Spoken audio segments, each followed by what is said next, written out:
Hello parents. मार्च ख़त्म हो गया है, अप्रैल स्टार्ट हो रहा है और हमारे टीनेजर्स बच्चे आज की डेट में अपना करियर के लिए अपनी स्ट्रीम सोच रहे हैं कि साइंस स्ट्रीम लें, आर्ट्स लें, ह्यूमैनिटीज़ लें कि बिज़नेस लें। उसके विषय में जानकारी कितनी है हमारे बच्चे को। हमारा बच्चा बनना तो चाहता है एक इंजीनियर, हमारा बच्चा बनना चाहता है डॉक्टर, हमारा बच्चा बनना चाहता है हॉस्पिटैलिटी इंडस्ट्री में एक्सपर्ट, शेफ़ बनना चाहता है। बट कितनी नॉलेज है हमारे बच्चे को। हमारा बच्चा चाहता है कि मैं बाहर जाके पढूं। हम पेरेंट्स चाहते तो हैं कि हमारा बच्चा की जितनी ड्रीम्स हैं बाहर जाए, ज़रूर जाए, और हम बहुत मेहनत करके बच्चे को बाहर भी भेजना चाहते हैं। बट क्या हम पेरेंट्स जानते हैं कि हमारे बच्चे के लिए कौन सी कंट्री सेफ़ है, या हमारा बच्चा कितना मजबूत है, इमोशनली कितना स्ट्रॉन्ग है, वो हमारा बच्चा कहीं अपने आप को लोनली तो नहीं फील करेगा? क्या हमारे दिमाग में ये विचार आ रहा है? क्या हम अपने बच्चे का एप्टीट्यूड टेस्ट या IQ टेस्ट या EQ टेस्ट करवा रहे हैं, अडेप्टेबिलिटी टेस्ट करवाते हैं? ये ड्रीम उसको दिखाने के पहले are we really thinking on these lines? तो dear parents, before giving fuel to this fire कि हमारे बच्चे को बाहर जाना है and we are ready to send our children abroad, are we really thinking about this? So we need to understand this कि हमारे बच्चे को जाना कहाँ है, कितनी दूरी पे हमारा बच्चा जा सकता है, क्या कंट्री सेफ़ है हमारे बच्चे के लिए, और कितने घंटे की दूरी हमको तय करनी पड़ेगी अपने बच्चे के पास पहुंचने के लिए, कौन सी कंट्रीज़ में कौन कौन से कोर्सेज़ अवेलेबल है, और क्या हमारी अफोर्डेबिलिटी है, या हम खाली बच्चे को पढ़ाने के लिए अपना सारा कुछ दांव पे लगा सकते हैं? क्या हमारे बच्चे के लिए वो कंट्री सेफ़ है, इकोनॉमिक फ्रेंडली है, और क्या हमारे बच्चे को आगे चल के इंटर्नशिप्स या फिर उसकी जॉब अपॉर्चुनिटीज़ मिल रही है कि नहीं? तो ये सारे सवाल हमारे दिमाग में पहले होने चाहिए। तो हम किसी भी कंसल्टेंसी के पास जाने के पहले we should first make our own questioner. तो डियर पेरेंट्स, हमारे कुछ सवालों का जवाब देने के लिए आज हमारे साथ साक्षात रूप में ओवरसीज़ एजुकेशन कंसल्टेंसी के लोग आए हुए हैं, जो आपके ये छोटे छोटे क्वेश्चंस लेकिन बड़े वज़नदार क्वेश्चंस का आंसर करेंगे। तो मैं अब आपको इंट्रोड्यूस करती हूँ मिस पारुल मेहता। आप हमारे ये सवालों का जवाब दीजिए कि हमारे बच्चे को, अगर हमारा बच्चा ड्रीम कर रहा है कि उसको बाहर जाना है पढ़ने के लिए, वो इंजीनियरिंग पढ़ना चाहता है, या उसके ड्रीम्स हैं गाड़ी बनाने की, या उसको डिज़ाइन करना बहुत अच्छा लग रहा है गाड़ी का, तो हम बच्चे को भेजना तो चाहते हैं, बट क्या चीज़ें हमें अपने दिमाग में रखनी चाहिए? Thank you doctor Garima for introducing me. और ये आपने जो सवाल उठाए हैं ये बहुत इंपॉर्टेंट सवाल हैं, क्योंकि आजकल इन सब टॉपिक्स पे बात कम की जा रही है। रादर देन बच्चों को सिर्फ एक ये विजन दिया जा रहा है कि बच्चे बाहर चले जाएं। पर जो शुरुआत में आपने जो सवाल उठाए कि दूरी कितनी होनी चाहिए बच्चे की, क्या बच्चा होमसिक फील करेगा, क्या पेरेंट्स उसके पास एक्सेसिबल हैं, पहुंच सकते हैं, ये चीज़ें बहुत मैटर करती है। क्योंकि बच्चा सिर्फ एक पढ़ने नहीं जा रहा है, वो एक होप लेके जा रहा है, वो एक ड्रीम लेके जा रहा है, और उसकी पर्सनालिटी उसके साथ जा रही है। तो पर्सनालिटी को अमालगामेट करते हुए हम ऐसी कौन सी कंट्री चुने जहाँ वो बच्चा पढ़े, यानी कि नहीं सिर्फ भेड़ चाल में चलते जाए।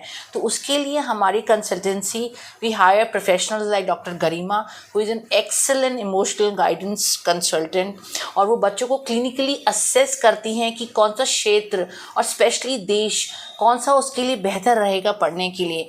हम हैं भारतीय, और भारतीय बच्चे बहुत जल्दी से यूरोपियन कंट्रीज़ में क्या एडजस्ट हो पाते हैं? हाँ, हो पाते हैं। कुछ बच्चे एशियन कंट्रीज़ जाना प्रेफर करते हैं। तो ये जो टॉपिक सवाल है ये बहुत हमको पिंच कर रहा था, और हमारी जो एथिक्स हैं वो इसी पे काम करते हैं कि बच्चे की पहले इमोशनल नीड जानी जाती है उसकी काउंसलिंग द्वारा, और उसके बाद वो कंट्री उसको निर्धारित की जाती है जहाँ पे वो पढ़ने की अपेक्षा करता है। ओके मैम, आप ये बताइए कि अगर हमारा बच्चा पहली बार, हमारा बच्चा बहुत हमारे से इमोशनली अटैच्ड बच्चा है और वो सपने देख रहा है बाहर जाने की, और बट हमारा इतना मजबूत नहीं है जिगर कि हम अपने बच्चे को बाहर भेजना तो चाहते हैं, तो हमें कौन सा कंट्री देखनी चाहिए जो हमारे बच्चे के लिए हम भी जल्दी पहुंच पाए? राइट। आज आपको पता ही है कि US जाना हर बच्चे का सपना है, लेकिन हमारे बायलैटरल रिलेशंस भी इतने अच्छे हैं पता नहीं, और वीज़ा आपको पता ही है 2-2 साल की वेटिंग है। तो आज की डेट में जो सबसे ज़्यादा इनफ्लो हो रहा है वो हो रहा है साउथ कोरिया और जापान में बच्चों का। वहाँ का जो एजुकेशनल लेवल है वो 100 टाइम्स बेटर है, और जो उसकी कंपैरेटिव प्राइस एनालिसिस है वो एट पार इंडिया है। What a great country to go in, and I think ये चीज़ें हमें सोचनी चाहिए और एक्सप्लोर करनी चाहिए। और वहाँ पे आज की डेट में टेक्नोलॉजी कितनी हाई है, क्या हमको ये पता है कि क्या हम सिर्फ क्लिशेड हो रखे हैं एक ही जगह पे जाने के लिए। So I think that's a very good thing what you told कि वहाँ, और हम लोग because we all are Asians तो हमारी आदतें भी मिलती हैं, तो बच्चे को वहाँ पे जाके मौका मिलता है अपनों जैसे को मिलने का, और फिर आगे चल के पढ़ाई करके और इंटर्नशिप्स करने का मौका मिलता है। ऐसी बहुत सारी अपॉर्चुनिटीज़ हैं जो बच्चे एशियन कंट्रीज़ में भी अपने रह के सपने पूरे कर सकते हैं। Thank you so much ma'am, ये तो बहुत ही यूज़फुल इन्फॉर्मेशन दी आपने।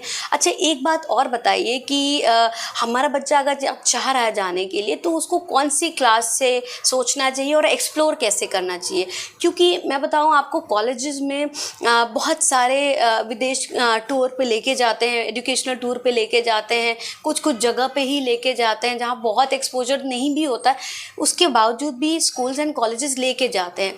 एंड बहुत सारे कंसल्टेंसीज आती भी हैं स्कूल्स में कि यहाँ के फॉर्म्स हैं, वहाँ के फॉर्म्स हैं।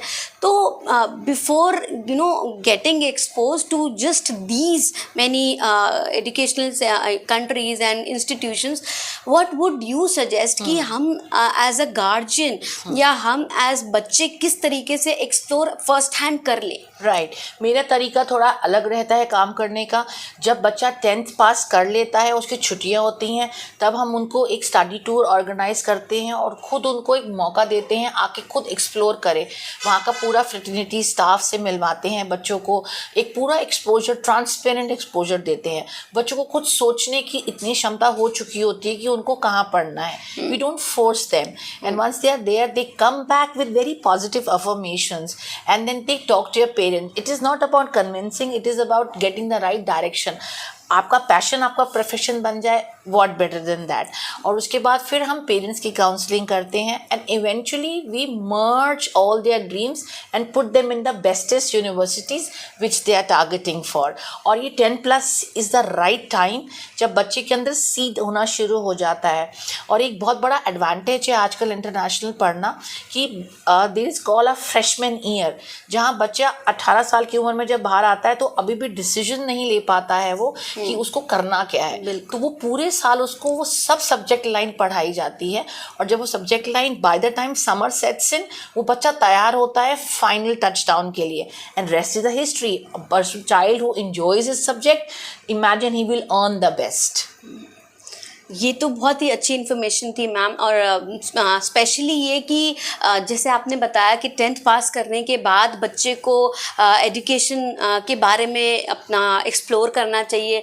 I think something really important which has come out is parental education, है ना। और बात करते करते ये पता चला कि पेरेंट्स को एजुकेट होना बहुत ज़रूरी है। अगर हमारा बच्चा सोच रहा है कि हमें बाहर जाना है, तो parents, I urge all of you to please start exploring, है ना। हम कुछ ही कंट्रीज़ को एक्सप्लोर ना करके, जैसे मान लीजिए फॉर एग्जांपल अगर हमारा बच्चा गाड़ी में इंटरेस्टेड है, गाड़ी बनाने में इंटरेस्टेड है, या डिज़ाइनिंग में इंटरेस्टेड है, या हमारा बच्चा अगर मान लीजिए फैशन इंडस्ट्री में इंटरेस्टेड है, तो मैं बीइंग अ साइकोलॉजिस्ट आपको यही एक सलाह दूंगी कि we must go for the end product first. जैसे कि गाड़ी है, या कौन सी गाड़ी, कौन सी ब्रांड गाड़ी है, कहाँ मैन्युफैक्चर हो रही है, मैन्युफैक्चरिंग के बाद उसकी स्टडीज़ कहाँ से हो रही हैं, ठीक है ना, उसका कॉलेज का ओरिजिन कहाँ है, you know the origin of that गाड़ी, the origin of the manufacturing unit and from the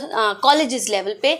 इस तरीके से अपने को हायरार्की रीच करनी चाहिए, number 1। Number 2 is fashion industry या फार्मेसी अगर बच्चा पढ़ना चाह रहा है, बायोटेक पढ़ना चाह रहा है, बायोकेमिस्ट्री पढ़ना चाह रहा है, तो एंड प्रोडक्ट्स देखिए, ठीक है ना। इतना मार्केट में इतने प्रोडक्ट्स आ रहे हैं, everything is on sale, B it from food industry, B it from fashion industry, B it from cosmetics industry, and it's way to go, you know. So we must first look at the end product and then go to the studies, manufacturing and studies, and the colleges and universities country देखते हुए.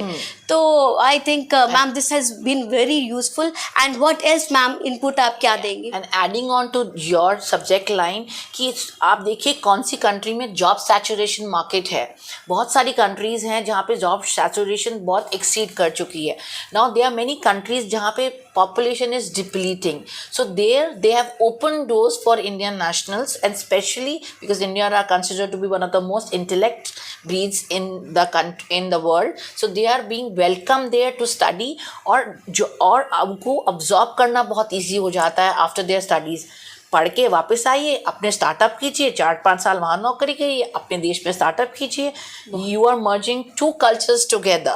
So this is another thing you should look when you are choosing any country to study, not only the education point of view, but 10 years down the line, where do you see yourself and where you want to see yourself working. And the pay capacities also are higher in which countries, that also a students needs to understand before applying to any country. College तो बात की बात है. Okay ma'am, lastly हमारे दर्शकों को आप क्या बताना चाहेंगी कि किस तरीके से ये एक प्रोटोकॉल को फॉलो करना चाहिए? हम बच्चे को अगर हमारे ये सारी नीड्स हैं and if he is dreaming, तो how should he go? And language को मद्देनज़र रखते हुए कि कब से बच्चे को लैंग्वेज के लिए तैयार होना चाहिए, एंड फिर ओवरऑल बच्चे के क्या ट्रेड्स होने चाहिए? राइट. जब भी कोई बच्चा 10वीं में या 11वीं में सोचता है कि बाहर जाना है या उसको कुछ भी पढ़ाई करनी है, ही और she should seek an advice from a very professional counsellor, specially someone like you. I can say that with conviction, क्योंकि आप उसकी इमोशनल नीड, मेंटल नीड सब समझते हैं. You should go to a very professional guide. He और she will guide you accordingly, and then you should bring your parents down, because it's a family thing which is going to happen. Family के साथ collab करिए and then decide which country, and then step to which university, then your course, and then rest the paperwork begins. अभी होता क्या है, सब उल्टा हो रहा है, इन्वर्टेड पिरामिड. तो आप देखिए ड्रॉप आउट रेट्स भी बहुत ज़्यादा हो रखे हैं. So I think this is the best approach. And बहुत ज़्यादा है तो आइए, हम आपको लेके जाएंगे. जो यूनिवर्सिटी देखनी है, will take you around. That's a job. Right. तो डियर पेरेंट्स, ये पूरे डिस्कशन में ये तो बहुत क्लियर हुआ कि बच्चा अगर ड्रीम कर रहा है तो उसको ऑब्जर्वेशन, उसको एवेल्यूएशन की बहुत ज़्यादा ज़रूरत पड़ती है फर्स्ट ऑफ ऑल. सेकेंडली, बच्चे की क्या पर्सनालिटी ट्रेट्स हैं, उसकी कितनी EQ है, यानी कि इमोशनल कोशेंट कितना है, बच्चा कितना एडजस्ट कर सकता है, कौन से देश में एडजस्ट कर सकता है, ठीक है, अडेप्टेबिलिटी कितनी है, इस पे भी फोकस करना है. और हाँ, और क्या वो अकेले रह सकता है? हम भेज तो देते हैं बच्चे को, लेकिन कई बार बच्चे यही वहाँ पे जाकर के एंजाइटी, डिप्रेशन के भी शिकार हो सकते हैं, और हो जाते हैं. कुछ वर्स्ट केस सिनेरियो में बच्चे वापस भी आ जाते हैं, या फिर वो कोई सेल्फ इंजूरियस बिहेवियर करते हैं. तो we being parents have to take responsibility. We first need to educate ourselves and then explore in a collaborative manner for the child with experts like psychologist who is certified, who can guide you, who can counsel you, and then get in touch with consultancies who are doing really good job in this area, and who are genuinely wanting to give wings to your dreams. True.